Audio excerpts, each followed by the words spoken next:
Hello అండి, welcome to my channel.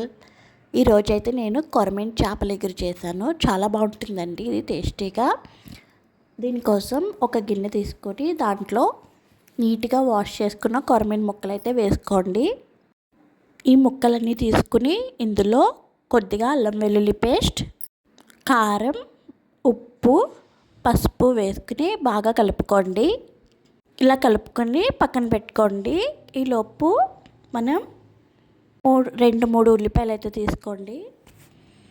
ఉల్లిపాయలని మిక్సీలో వేసి మెత్తగా గ్రైండ్ చేసుకుని ఉల్లిపాయ పేస్ట్ అయితే ప్రిపేర్ చేసుకోండి. తర్వాత స్టవ్ వెలిగించుకుని గిన్నె పెట్టుకుని అందులో నూనె పోసుకోండి. చేపల పులుసులోకి నూనె అనేది కొంచెం ఎక్కువే పడుతుందండి, చూసుకుని తీసుకోండి.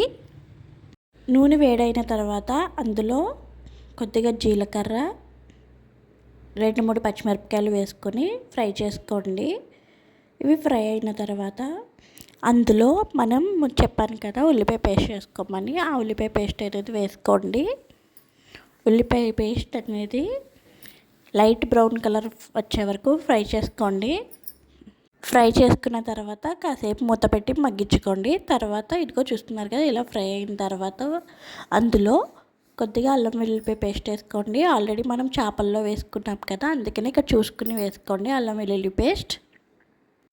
అల్లం వెల్లుల్లిపాయ పేస్ట్ కూడా కాసేపు ఫ్రై చేసుకుని మూత పెట్టి మగ్గించుకోండి.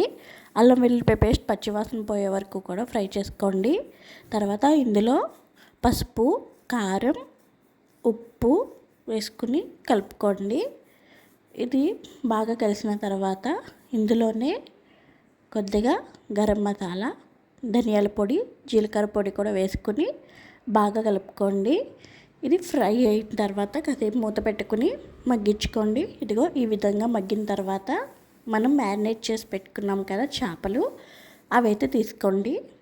మ్యారినేట్ చేసిన చేపలని ఒక్కొక్కటిగా తీసుకుని గ్రేవీలో వేయండి. ఇలా జాగ్రత్తగా పెట్టండి, లేకపోతే ముక్కనేవి విడిపోతాయి. ఇలా వీటిని కాసేపు మూత పెట్టి మగ్గించుకోండి. చేపలు వేసేటప్పుడు కలిపేటప్పుడు చాలా జాగ్రత్తగా కలపండి, లేకపోతే ముక్కనే విడిపోతాయి. ఇదిగో ఇలా మగ్గిన తర్వాత వాటిని ఒకసారి తిరగేయండి. కింద గ్రేవీ ఉంటుంది కదా, గ్రేవీతో పాటు తిరగేయండి. అన్ని ముక్కలు అలా చేయండి. ఈ విధంగా ముక్కలన్నీ తిరగేసిన తర్వాత ఒకసారి అయితే మూత పెట్టుకుని మెల్లగా మగ్గించుకోండి రెండో వైపు కూడా. ఈ కొరమేను ఎగురు చాలా టేస్టీగా ఉంటుందండి, బాగుంటుంది. మీరు కూడా ట్రై చేయండి.